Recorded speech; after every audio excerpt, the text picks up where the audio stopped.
मोदी जी कहते हैं मैं गरीब का बेटा हूं। मैंने बचपन में रेलवे स्टेशन पर चाय बेची है। मेरी मां दूसरों के घरों पर बर्तन मांजती थी। अपनी गरीबी का इस तरीके से अंतर्राष्ट्रीय स्तर तक भी मोदी जी जाकर के खूब गुणगान करते हैं, खूब तालियां बटोरते हैं। लेकिन हकीकत में जो गरीब हैं, उनके साथ में आज मोदी की ही सरकार क्या कर रही है? अगर आप सुनेंगे तो आप भी कहेंगे कि वाकई जो है वो इससे ज्यादा निर्दयता और कुछ नहीं हो सकती है। सरकार अब बेरोजगारों से भी जीएसटी के नाम पर 18% वसूल कर रही है। खबर जो है थोड़ी टेक्निकल है, आपको समझनी चाहिए, लेकिन खबर आपसे जुड़ी हुई है, आम जनता से जुड़ी हुई खबर है। बेरोजगारों से सरकार कैसे पैसा वसूल कर रही है। और दूसरी बड़ी बात, एक और डायलॉग याद कर लिया आप, याद नरेंद्र मोदी जी का। वो कहते थे कि मेरा सपना है कि मैं हवाई चप्पल वाले को भी हवाई जहाज में चलाऊंगा, हवाई चप्पल वाला भी हवाई जहाज में उड़ेगा। आज मोदी जी की सरकार ने ही जो सेकंड हैंड, अगर हम अपनी कार को भी बेचते हैं तो उस पर भी 12% जीएसटी को बढ़ाकर के 18% जीएसटी कर दिया है। आप मतलब रोड पर चलने के लायक भी ढंग से बचे नहीं हैं, और सरकार जो है वो नरेंद्र मोदी वो हवाई जहाज में आपको उड़ाने के सपने दिखाते थे। एक स्क्रीनशॉट आप देखिए, ये स्क्रीनशॉट आप देखिए, फॉर्म भरा जा रहा है और कल्याण सुपर स्पेशलिटी कैंसर इंस्टीट्यूट के नाम पर, और इसमें जो है वो कुछ वैकेंसियां निकली हैं, कुछ वैकेंसी निकली है। इसमें जो सबसे बड़ी बात है, ध्यान देने वाली बात है, इसमें आप देखिए जीएसटी 18% जीएसटी लिया जा रहा है। 1,000 रुपए वो एप्लीकेशन की फीस है, लेकिन उसमें 180 रुपए जीएसटी के और लगेंगे।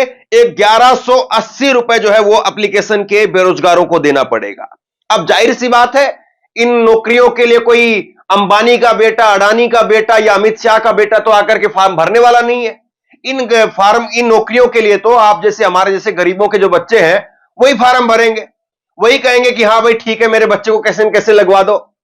और वो उसमें भी करीब करीब 1,000 रुपए पे 200 रुपए जो है वो जीएसटी दे रहे हैं, 18%। मतलब लूट मची है क्या यहां पर? पत्रकार मनदीप पुनिया लिखते हैं कि नौकरी के फॉर्म भरने पर 18% जीएसटी, बहुत दूरगामी सोच है ये। बेरोजगारों से पैसा निकलवा करके सरकारी खजाना भरने की बंपर तैयारी हो रही है। साल भर में 1 करोड़ फॉर्म भरे गए तो 180 करोड़ रुपए केंद्र सरकार के पास में, यानी मोदी जी की जेब में एक्स्ट्रा पहुंच जाएंगे। बेरोजगार अपनी ऐसी तैसी करवाएं और हम पत्रकार इस स्कीम को मास्टर स्ट्रोक ही कहेंगे। एक दुख है ये, एक दर्द है ये, उस आम इंसान का, उस आम पत्रकार का जो जूझ रहा है।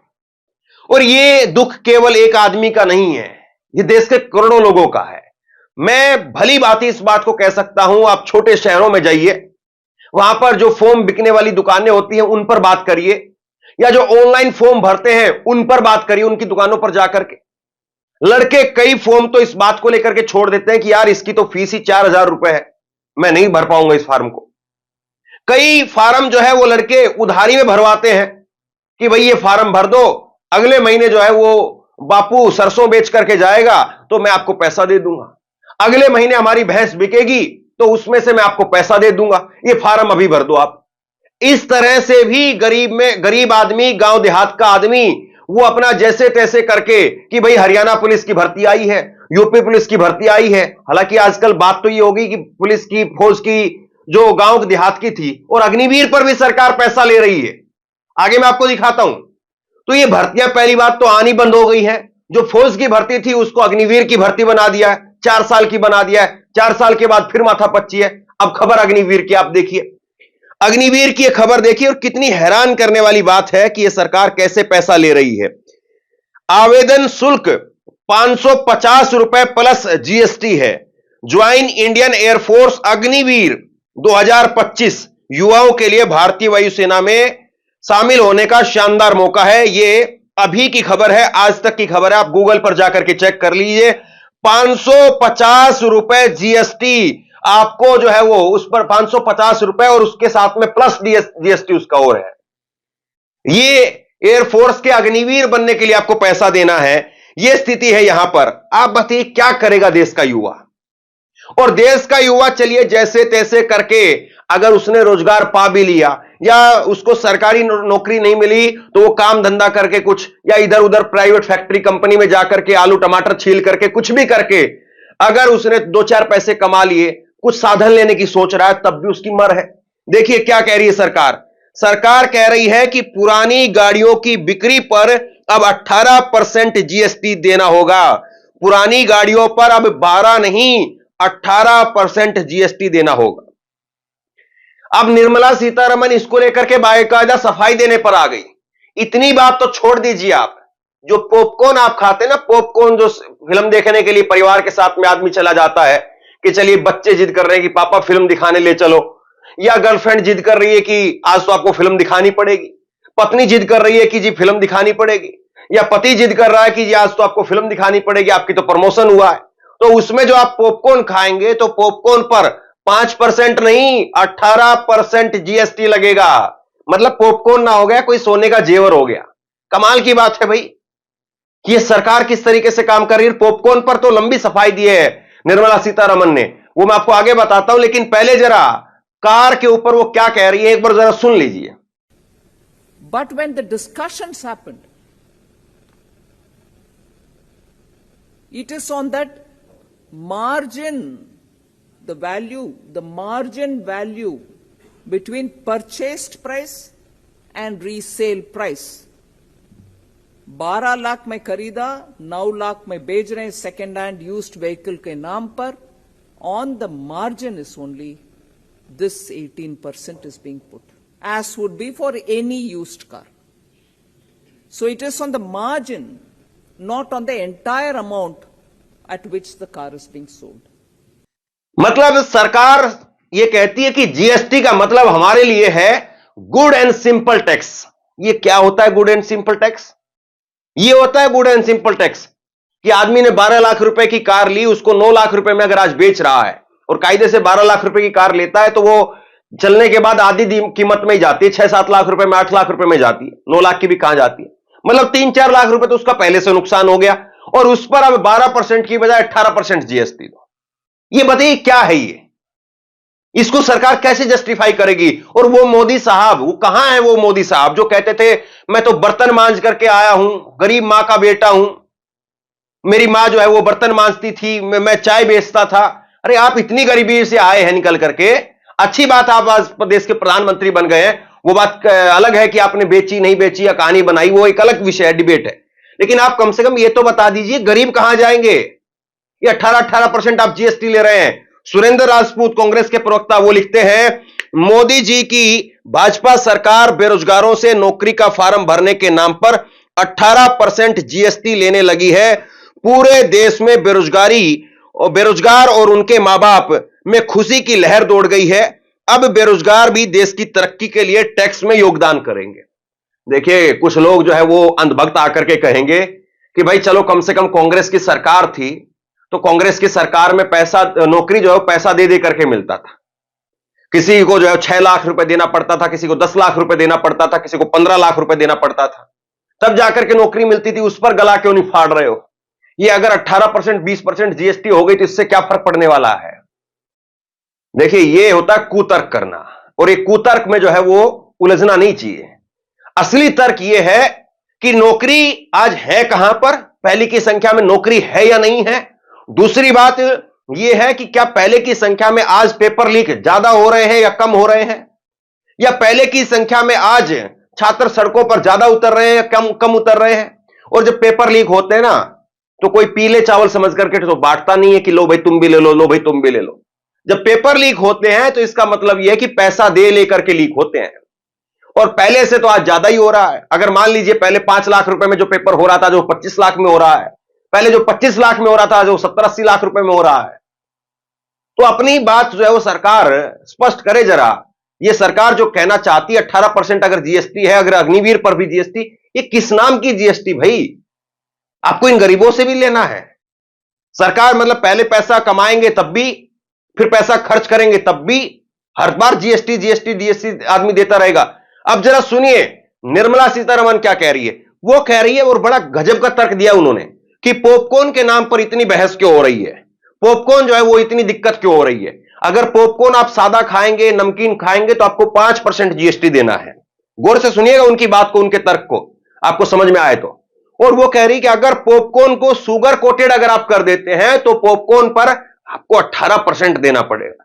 अरे इतनी महंगी तो चीनी नहीं है मैडम जी, जितना महंगा आप उस पर जीएसटी लगा दे रहे हैं। As the GST Council was busy deliberating, from the morning, there's a lot of speculation in the media.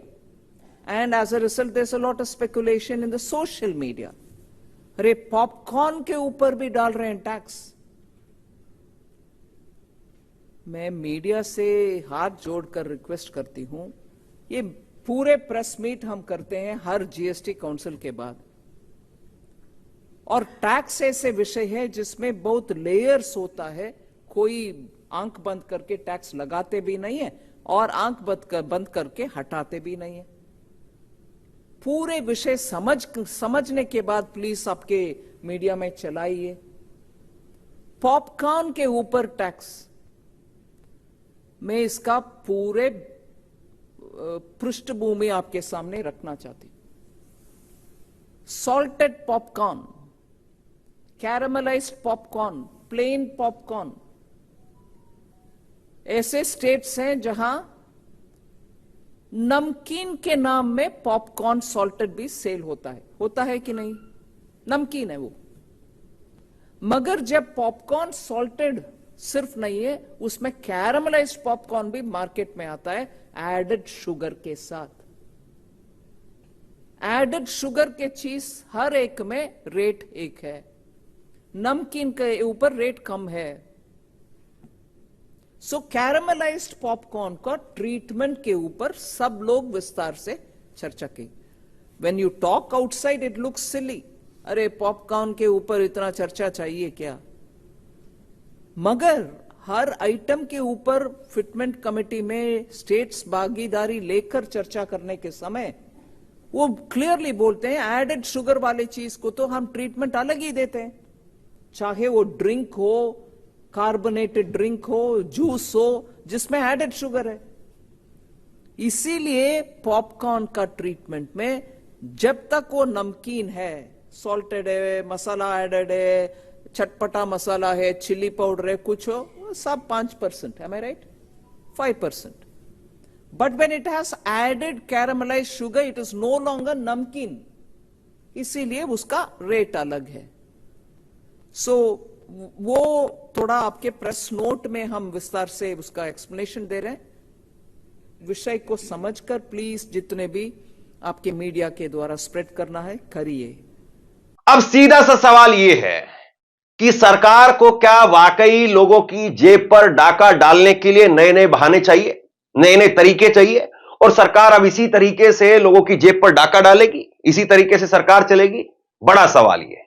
सीधी सी बात यह है कि बेरोजगारों के लिए जहां पर सरकारों को आगे आना चाहिए, बेरोजगारों की आप यह बताइए कि कोई फार्म अगर भरते हैं 18%, 20%, 30%, सब चीज को छोड़ दीजिए आप, जीएसटी अगर 1% भी है तो भी उसको भी खत्म करिए।